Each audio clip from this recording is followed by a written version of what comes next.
It was supposed to be a primetime race Sunday night before a huge crowd at the Atlanta Motor Speedway, but the remnants of Tropical Storm Lee have created a rare Tuesday matinee for the NASCAR Sprint Cup Series, a 500-miler with a lot on the line. 4 drivers have a chance to win $3 million. The 4 most recent winners who could collect the Sprint Summer Showdown jackpot if they can win today. Then there are others for whom a season-long goal to compete for the championship could turn on the outcome of this race. A good day could get them into the chase for the Cup. A bad day could be a disaster. Talked with our 4 in-race reporters earlier. They are carrying 4 of our high-definition onboard cameras today. Got some great looks as well from some others in the field. Some really interesting stories, too. From middle one, left-hand column, Kurt Busch won 2 of the last 4 here at this track.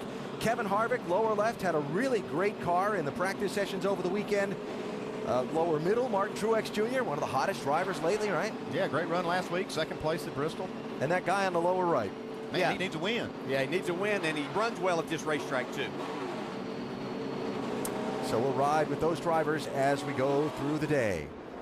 And our Bush's Beans recipe for success today. NASCAR will put out a competition caution at lap 30 to let the teams get a look at that tire wear. Yeah, they'll monitor that, and that's a good thing for the teams. And also this high line, low line, we're going to see teams running both ways. It's going to be really fun to watch.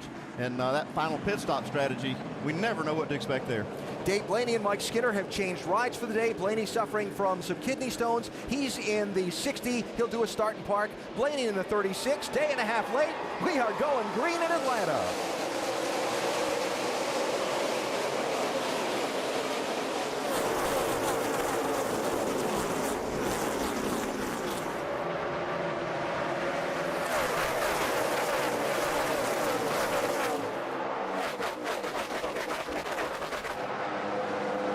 Still side by side for the lead. It's Casey Kane in the 4, Clint Boyer in the 33.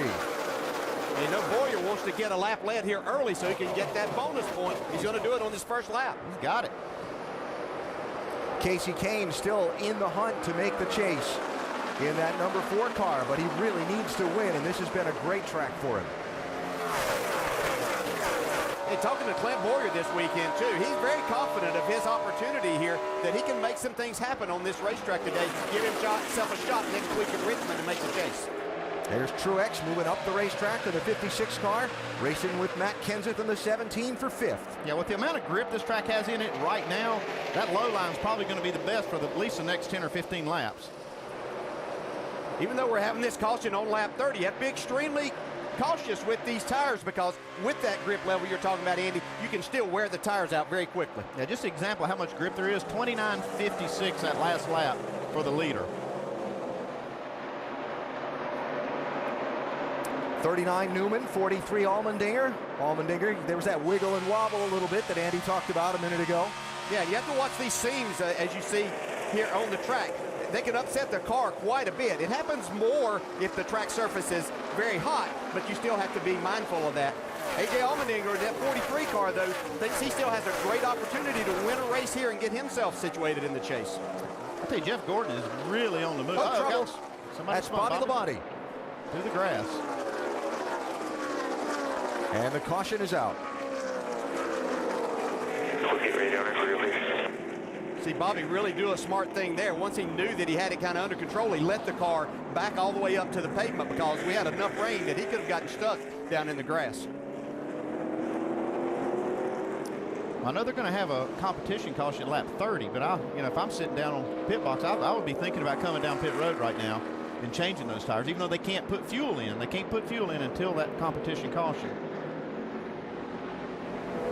Let's see what happened to Bobby Labonte, who was running 22nd. Whoa, just jumped out from under him, looks like. Yeah, and this racetrack starts to flatten out. You give them that banking, you think you've got it under control, maybe a little too much wheel in it. You have to stay off the wall, and it just takes a split second here. Yeah, and I'm telling you, this is one of the best drivers ever driven this track, and he spun out. 6 wins here. Yeah, does a fantastic job. Wow. Well, that's not what you want to see when you're trying to... Good job, man. All clear. Keep coming. Caution is out. Real good job. Casey Kane in the 4 is the race leader.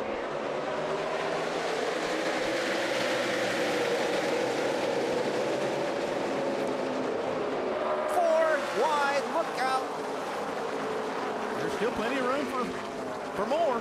Yeah, Casey Kane must have spun the tires right there. We see that happen. Oh, you got out against the wall. Looks like Allmendinger. Wow. I told you there was more room. Holy A cow. little bumper nick there. Caution flag out. This is the competition caution. Second yellow of the race. So, Kyle Busch stopped under the first caution, took tires, went back into the low 20s in the running order, and essentially in 10 laps, ran from 17th to the lead. Jeff Gordon right there with him. Jeff got himself all the way up to third by this caution flag. Guys like Casey Kane, who did not stop under that first yellow and restarted as the leader. Casey's all the way back to 16th. That's a big change of track position. What happens now? Well, everybody's coming down pit road this time to get 4 more tires and a new load of fuel, so this is going to kind of reset everything. Yeah, but it kind of worked really well for Denny Hamlin, Clint Boyer staying out there. They're up there still in the top 5, so it just shows how good handling cars they have that they could stay up there on those tires. Pit crews getting set to go to work for a second time today. It's time for the AT&T Fastest Pit Crew of the Year award update. Fastest pit crew determined by the winner of each race, the fastest pit time, and your vote. Text the car number to 234567 of your pit crew choice.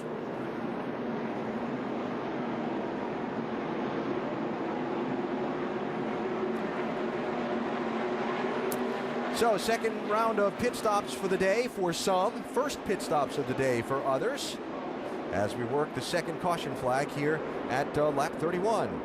Here they are. Doc? 45 miles an hour, second stop of the day for Jeff Gordon. So the car starts a little bit snug, left top of your screen there. They will come in and put 4 tires on. Jeff said, don't touch anything. Now the track really comes to us very quickly, and the car does very well on the bottom of the racetrack. They'll top it off with Sunoco fuel. Dave. Black and yellow 18 of Kyle Busch was leading. They asked him if his car was good. He said, yes, leave it. 4 tires and fuel for Kyle Busch. The 33 of Clint Boyer as well. He will take 4 tires, no changes. Actually, a little air pressure change for Clint Boyer, a little bit tight. Oh, a little close call there in the center of pit road. That was Denny Hamlin coming out of his stall, and David Starr still going to his. Starr had to drive back around. And that's why you get the plus 33 there. And no tires. They'll have to come back for tires. Yep. So Kyle Busch off pit road first and will hold the race lead as we work the second caution flag today at the Atlanta Motor Speedway.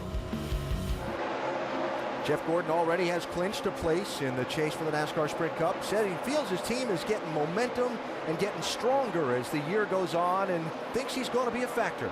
Yeah, I talked to his crew chief, Alan Gustafson. He's very confident. I mean, just in tone of his voice. Now we got a real race for the lead. Yeah, I think he's going to be able to get it off of turn 2 here. Now you can see him get on that right rear quarter panel, slow Kyle down a little bit entering turn 1. He'll use that momentum to take the lead.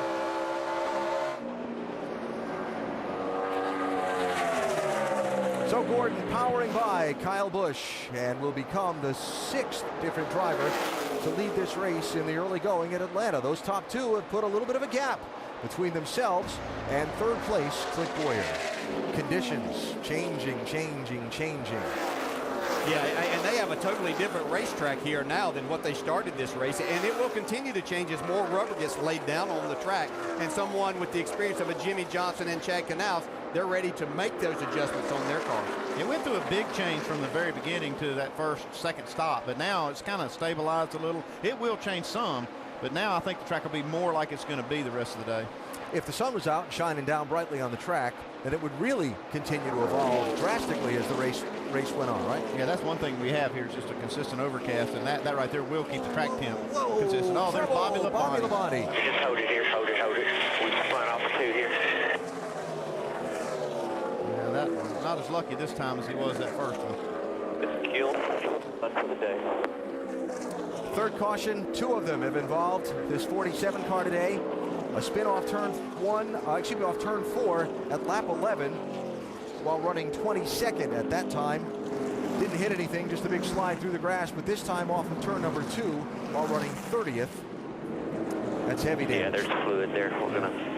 Yeah, and if you were thinking that Dale Jr. was going to be the one getting the free pass here, unfortunately, Jeff Gordon, for those Earnhardt fans, Regan Smith had just gotten passed by Jeff Gordon, so he's going to be the one that's going to be getting that back. Watch what happened to Bobby Labonte. Again, a late exit, just like off of turn 4. This car just snapping around, a hard hit to the inside wall, but there is that safer barrier there, thankfully.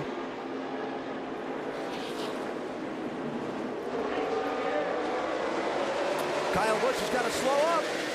Let Matt Kenseth catch back up to him. Yeah, and there goes Harvick around. Man, he saved it somehow. I don't know how he did I don't that. either. I don't understand how he saved that car. You'd have to think there may be a penalty forthcoming for Kyle Busch here. That's pretty pronounced right there, how far ahead he was. He did give it back. He gave it back, yeah. That might have saved him right there. The leader is Matt Kenseth. He's supposed to be the guy that gets to the finish line on the restart. The way that works, though, if you give it back, you know, in a reasonable amount of time, which going through 1 and 2 would be a reasonable amount of time, yeah, they won't penalize you. So whether Matt spun the tires or something, it put the onus on Kyle to wait, and that stacked up the traffic behind. And they're lucky they didn't have that big wreck when you saw Harvick get knocked around and everybody jamming up. It looked like, actually, that Kyle just was rolling ahead. You see right here, watch Harvick. Yeah. You can see Kenseth also. Wow. Gordon was right on Kenseth's bumper, so he was having, or either taking it really easy, trying not to spin the tires. 18 took off early. That's a black flag, I think. Outside. Outside, he's checking up. Checking up. Outside. 43 units in there, right rear. Saying it. Inside, inside, inside. Inside. About set for green flag pit stop. So over the course of a run on tires, look at some of the speeds and how much they fall off. Now you can see they just fall off so much. Matter of fact, now this 24, he really needs to hit pit road. You know, and sometimes you get these cars. He wanted his car tighter. They put a spring rubber in the left rear. It looked like they really did a good job of doing that. But you run it so hard, you run the right front tire off of it, and that becomes a problem.